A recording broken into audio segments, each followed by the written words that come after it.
जेवले का नाही? जेवले ना सर्वजण? तुम्ही बोलत का नाही? अहो महिला मंडळी जिथं बोलू नका मला तिथं बोलते आणि ते कीर्तनात बोलत नाही. बोलत चला, अहो बोलत चला. येऊ का तिथं? तिथं येऊन गौरव का कीर्तन? नको ना, मग बोला जरा जोरात बोला. जेवल्या ना सर्वजणी? कोणी उपाशी असेल तर चला माझ्या घरी, काय हरकत नाही. जेवल्या ना? मग एकदा जोरात टाळ्या अजून. फार सुंदर गायन केलं. योगी पावना मनाचा साहे अपराध जनाचा. अरे दादा, आपण योगी आहोत, आपण संत आहोत, आपण पावन मनाचं असलं पाहिजे. अहो त्या चिमुकल्या असणाऱ्या मुक्ताबाई त्या ज्ञानोबांना उपदेश करतात. कोण होते ज्ञानोबा? आहे म्हणतात ना, ज्ञानाचा सागर सखा माझा ज्ञानेश्वर. ज्ञानाचा सागर सखा माझा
मुक्ताबाईंनी उपदेश केला.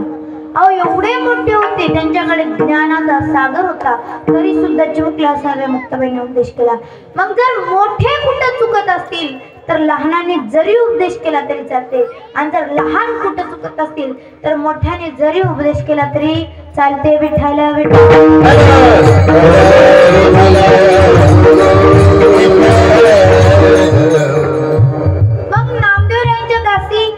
जनाबाई महाराज तुम्हाला उपदेश करतात. उपदेश कोणी कोणाला? मोठ्यांनी लहानांना करा, आणि लहान कुठे चुकत असतील तर मोठ्याने उपदेश केला तरी चालते. मग जनाबाई महाराज तुम्हाला उपदेश करतात, याचा अर्थ आपण कुठेतरी चुकतोय. कुठं चुकतोय? तर भगवंताने आपल्याला सुंदर असा नृत्य दिला, पण आपण भजन करतो का? भजन करतो का? नाही. म्हणून त्यांना आपल्याला उपदेश करावा लागला. मग जनाबाई महाराज तुम्हाला उपदेश करतात, पण नेमका त्यांचा अधिकार काय? उपदेश करण्यासाठी सुद्धा अधिकार पाहिजे. मला सांगा, मी जनाबाई महाराजांचा अभंग घेतला. मी ज्यावेळेस माझ्या आईच्या पोटामध्ये होते त्यावेळेस मला माहित होतं का जनाबाई महाराज कोण होत्या? माहित होतं का? नव्हतं. ज्यावेळेस मी जन्माला आले, मी मोठी झाले, मी कीर्तन शिकण्याच्या अगोदर मला माहित होतं का जनाबाई महाराज कोण होत्या? नाही. मग ज्या वेळेस मला कळालं त्यावेळेसच मी तुम्हाला उपदेश करते. मग जनाबाई महाराजांचा सुद्धा काहीतरी अधिकारच होता, तेव्हा त्याने तुम्हाला उपदेश केला. मग त्यांचा अधिकार नेमका काय होता तर आपण थोडक्यात त्यांचा अधिकार बघू. भजन करा. विठ्ठल विठ्ठल.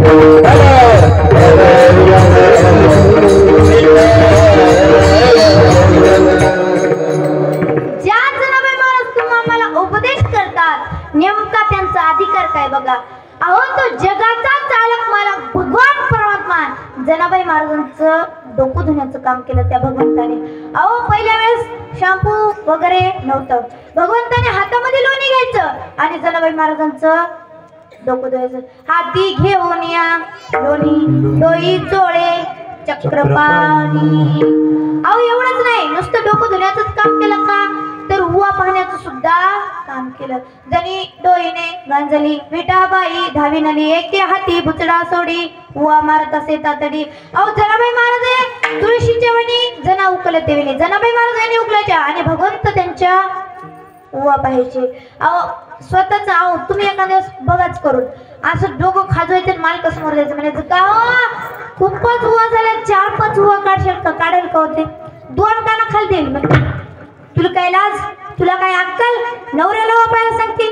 मग एवढानेच काम आपला नवरा सुद्धा आपल्या हुवा काढणार नाही. पण जनाबाई महाराजांनी भगवंताने जनाबाई महाराजांच्या हुवा पाहण्याचं काम केलं. अहो हुवा पाहण्याचंच नाही, आमच्या जनाबाई महाराज जर झाडून काढत असतील तर भगवंताने केर कचरा भरायचा आणि दूर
चक्रपाणी. अहो जनाबाई महाराज झाडून काढायच्या आणि भगवंत केर कचरा भरायच्या दूर नेऊन फेकायचे. अहो एवढंच नाही, आमच्या जनाबाई महाराज जर जात्यावर बसले असतील, जर दळण दळत असतील तर भगवंताने सुद्धा दळू लागायचं. आता जात राहिलं नाही, आता जात हे जात झालं, आता जात राहिलं नाही, आता येते ती गिरणी. आणि बरेचसे काम आहे पुरुष मंडळीकडे आले, महिला मंडळीकडे राहिले. आता जात्यावर दळण दळायचं काम आहे का, महिला मंडळी काय करतात, दळण निवडतात, डब्यात भरतात आणि पुरुष मंडळीच्या डोक्यावर दिलं की हे चल्ले वाजवत दिन्ना दिन दिन्ना ते गेलं. झाले का जात काय चल्ले डबा वाजवत दिन्ना दिन दिना ग दिन्ना दिन दिना ग. जायचे कोणा डबा चपला तिथून दळण दळून घेऊन येतात. मग माता मला चुरायचं, मग भाकरी टाकायच्या. पण पूर्वीच्या काळी जात्यावर दळण दळायचं होतं, आता जात राहिलं. आणि जरी जात्यावर दळण दळायचं म्हणलं तरी आता अभंगवळणी कुणाला येत नाही. पूर्वी जनाबाई महाराज जात्यावर बसले की अभंगवळणी म्हणायच्या. कशा सुंदर माझे जाते ग फिरते बहुतेक ओव्या गाऊ तू ये ओव्या गाऊ तू ये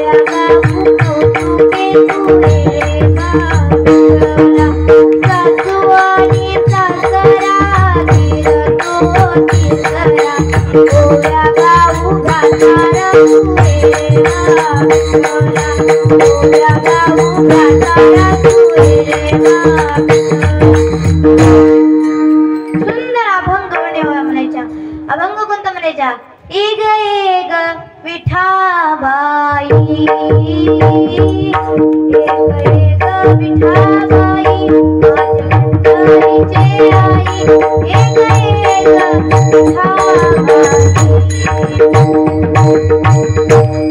एग एग विठाबाई म्हणल्याबरोबर देव विटेवून खाली उतरायचे आणि जनाबाई महाराज. आता आपण जात्यावर बसलो या अभंगवळणी तर आपल्याला येत नाहीत, पण जरी काय करतात भावाचं गीत म्हणायला लावलं ह्यांचं सुरू. लिंबाच्या झाडा खाली माझा बंधू दारू काढी पुण्या मेलाने केली काढीना आली पोलिसाची गाडी. झालं अशा माता मायेची गीत जात्यावर बसले. आता अभंगवळणी येतात बघा काय झालं. अशीच एक सुनबाई सासूबाई. आता सुनबाई शहरातली म्हणल्यानंतर सुनबाईचं जात वगैरे काही माहित नव्हतं. सुनबाईने सांगितलं मला पीठ संपलं. हा म्हणला ते दळण निवडून आणतो दळून. हिनं दळण निवडलं, डब्यात भरलं. मालक जाणार तेवढ्यात सासूबाई बाहेरून आल्या. 4-5 फुटाने करून पारावर बसून. काय काम आहे सासूबाईंना? सासूबाईंना काय काम आहे? अहो तसं नाही बरं का, सुनाने सुद्धा सासूचं कौतुक केलं पाहिजे, सासूने सुद्धा सुनांचं कौतुक. काय करायचं सुनबाई हो तुम्हाला सांगतो, एकच वाक्य. सासूबाई हो तुम्हाला सुद्धा सांगतो, सासरनं तुम्ही एवढंच करा घरी गेल्याच्या नंतर. जर का पाहुणे मंडळी घरात आली की एवढंच म्हणायचं, अहो आधी तर आमच्या घरात काहीच नव्हतं, इतकं अपवित्र घर होतं, पण जेव्हापासून आमची सुनबाई आली ना तेव्हापासून घर इतकं पवित्र झालं. आमची सुनबाई रोज देवपूजा करते, रोज घंटी वाजवून, रोज काकडा सर्वांना जगवते. जेव्हापासून सुनबाई आली तेव्हापासून अख्खं घर पवित्र झालं. उद्या सकाळी सुनबाईला आवाज देण्याच्या अगोदर सुनबाई उठून भांडे घासेल. आणि सुनबाईने फक्त एवढंच म्हणायचं, पाहुण्या मंडळी घरात आले, अहो पहिला आमच्या घरात काहीच नव्हतं, पण जेव्हापासून आमच्या आत्याबाई घरात आल्या ना तेव्हापासून सोन्याचा धूर घराच्या बाहेर चालला. लगेच सासूबाई चुलीपाशी, सुनबाई टीव्ही पाशी. ही मालिका बघते, तुझ्या आता जीव रंगला. आणि अगं ती सासू मेली दुपटना ना, तिकडे जाय जराशी. जरी सुनबाई गेली सासूबाई नाही करते, नको नको तू बस, तुला तुझ्या डोळ्यात दुपटन गेला दाग होईल, बस तू पिक्चर बघ. सुनबाई पिक्चर आणि सासूबाई चुलीत. मग सासूने सुद्धा सुनाचं कौतुक करायचं, सुनानं सुद्धा सासूचं कौतुक करायचं. सासूनं करायचं नाही सुनबाईचा काट. का? कारण ती लय डेंजर बाई. सुनबाई काय सुनबाई लय खराब. काही काही मला असतात चांगल्या, पण सासूने सुद्धा लक्ष ठेवायचं की आपली सुद्धा एक मुलगी दुसऱ्यांच्या घरी नांदायला गेली असेल, मग तिथं सुद्धा तिला असाच वनवास असेल का विचार करायचा. जर दुसरी येणारी आपली, जर स्वतःची मुलगी आपण आपली मानतो, तर मग दुसरी येणारी सुद्धा आपण आपलीच मानली पाहिजे. आणि जी सुनबाई आहे तिने सुद्धा जसं आपण स्वतःच्या आईला आई ज्याप्रमाणे प्रेम देतो त्याचप्रमाणे हिला सुद्धा आपल्या आईप्रमाणेच प्रेम दिलं पाहिजे. घरात एकही भांडण करणार नाही, मी लिहून देते तुम्हाला. आता सुनबाई सासूबाईचा कारभार. सुनबाई शहरातली, सासूबाई खेड्यातली. सासूबाई बाहेरून आली, म्हणली का ग ह्याच्या कशाला डोक्यावर दिले, चल आपण दोघी जळू, माझं पूर्वीच जात आहे. सुनबाई सासूबाईने जात काढलं, सुनबाईने पुसलं, सासूबाईने त्याची पूजा केली आणि बसल्या. आता सुनबाई गर जात फिरवती आणि सासूबाई त्याच्यामध्ये धान्य होती. आणि आता दोघीचा कारभार सुरू. पण नवरा टक मागतो, ही फिरवती ही टाकते, ही फिरवती ही टाकते. ह्याला काही कळच नाही ह्यांचा नेमका मेळ काय. तेवढा मध्ये हे म्हणला, का ग आई तू तर पूर्वीच्या काळातली, मग एखादा अभंगोळी म्हणती. मी म्हणून काय करू, हिला तर मागे यायला पाहिजे. हिनं तिला विचारलं, सासूबाईने सुनबाईला विचारलं, म्हणे का सुनबाई तुम्हाला एखादा अभंग गाणे येतो का? महाराज सुनबाई म्हणली, अभंग गाणे आपल्याला येत. हा पिक्चरचं गाणं सांगा, जुन्या सांगा, नव्या सांगा, हिंदी मराठी इंग्लिश कोणतंही सांगा, म्हणायला तयार आहे, पण अभंगोळे आपल्याला येत नाही. सुनबाईला वाटलं म्हणाल्या एखादं भावाचं गीत. सुनबाई म्हणली, सासूबाई म्हणली, सुनबाई म्हणा, तुम्हाला जसं येईल तसंच म्हणा. महाराज लगेच सुनबाईने सुरू केलं. सुनबाई म्हणते, माझी प्यारी गो महबूबा, माझ्या दिलाचे प्रेमाचे दिलरुबा. महाराज तेवढ्यामध्ये सासूबाई तपली. सासूबाई, अगं थांब, मी तुला अभंगवाणी म्हणायला लावल्या, मला वाटलं एखादं भावाचं गीत म्हणशील, तू तर पिक्चरचं. ती म्हणे, सासूबाई मी तुम्हाला पहिलेच सांगलं होतं मला अभंगवाणी नाही, पिक्चरचं गाणं कोणतंही सांगा. तेवढ्यात म्हणे सासूबाई म्हणल्या, बरं जाऊ दे, मला एक ओवी येते, मी काय म्हणतो समोर म्हणतो, तू माझ्या पाठीमागे. आता मी समोर म्हणते आणि महिला म्हणते तुम्ही माझ्या पाठीमागे म्हणायचं. टाळ पखवाज म्हणशाल ना? हा, निदान माना तरी हलवा, म्हणजे मला कळलं पाहिजे. म्हणशाल का नाही? झोपले की काय? झोपले नाही ना? हा, मग आता मी समोर म्हणणार, तुम्ही सर्वांनी माझ्या मागे म्हणायचं.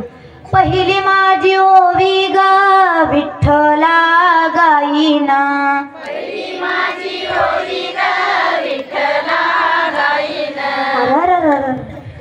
काय लिहिल्यासारखा आवाज आलाय. जरा जोरात म्हणा की, दिसायला एवढं मोठं टक बघत्या तर आवाज काहीच नाही. जरा वाढवा आवाज. भांडतानी कशा मोठ्यापणाचं लिहित तर कराय, भांडतानी कसा आवाज निघते, मग तसा आता इथं काढायचा.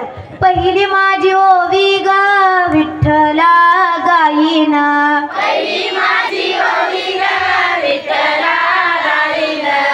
माता मला तुम्हाला एक सांगू का, मी जरा बहिरी ऐकूच येत नाही काय कर मग जरा जोरात म्हणा इकडल्या महिला मंडळी म्हणतच नाही का इकडल्या जरा जरा समोरच्या म्हणते का मागच्या गुप चूप महिला मंडळी हो जरा जोरात म्हणा आपली पार्टी आहे जिंकली पाहिजे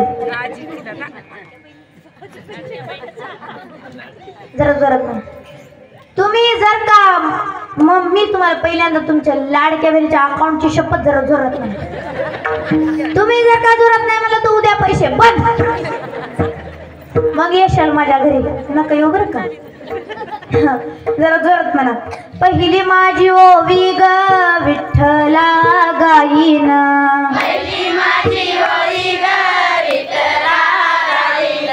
पहिली माझी ओवी ग विठ्ठला गाईन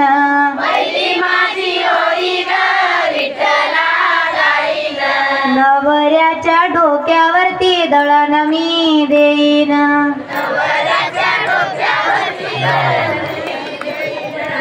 हसल्या याचा अर्थ तुम्ही देता विठ्ठल विठ्ठल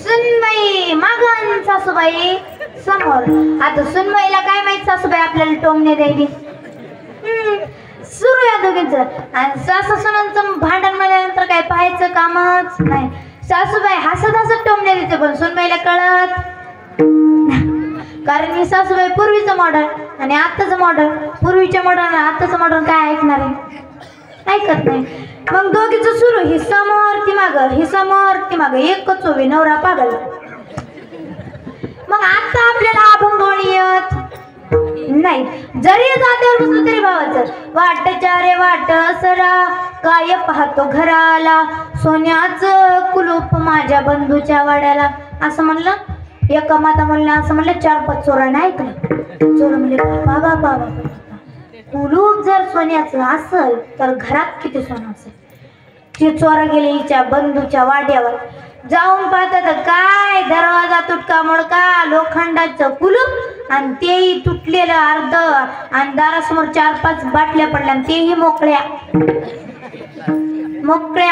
महाराज चोरांना इतका रागाला परत आले असं तिची बहीण होती तिला असं झेबडायला धरधूर हाणलं बद महाराज तेव्हा तिथंच पाहत उभे होते काय चाललंय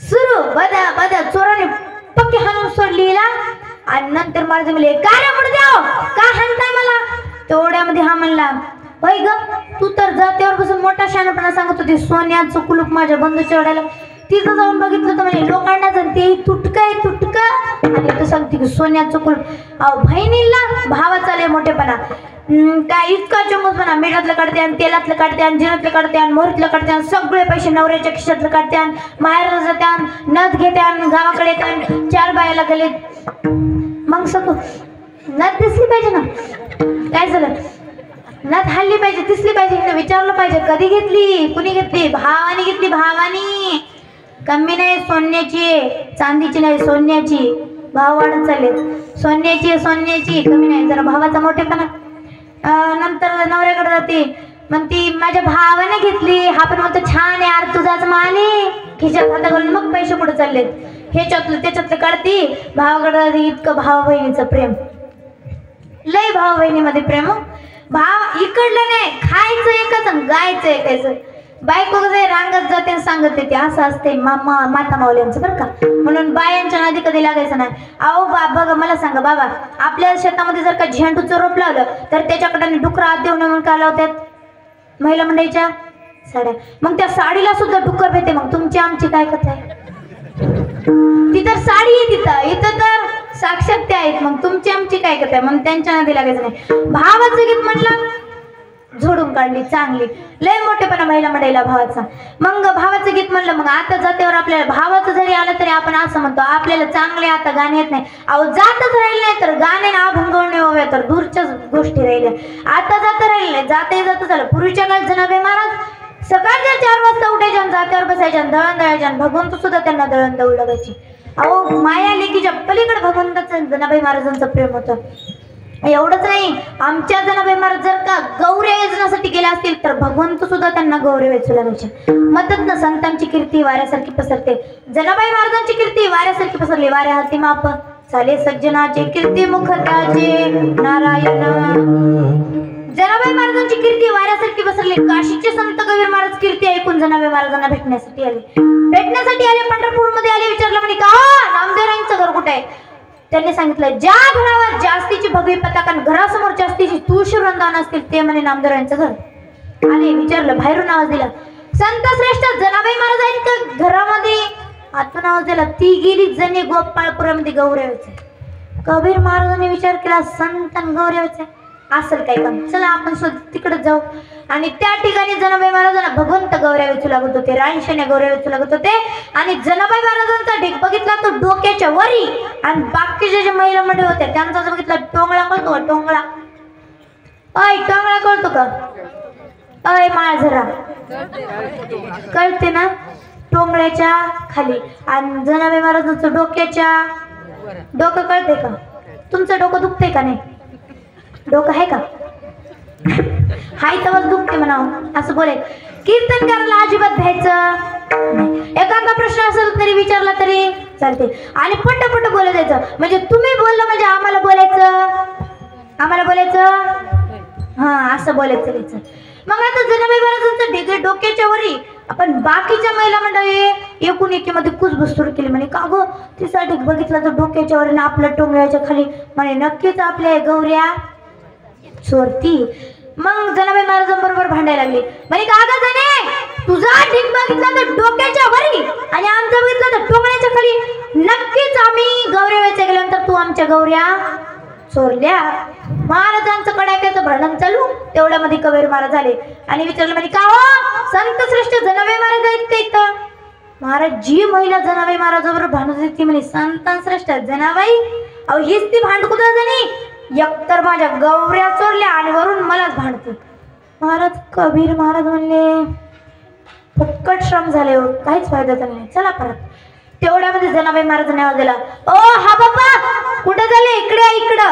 एकतर आमचं भांडण मिटवून द्या, नाही जसं रंगात आलं होतं तसं रंगात आलं. आता मला सांगा, काही जणांचं जर का भांडण चालू, तिथं जायचं म्हणायचं, थांबा 5 मिनिट थांबा.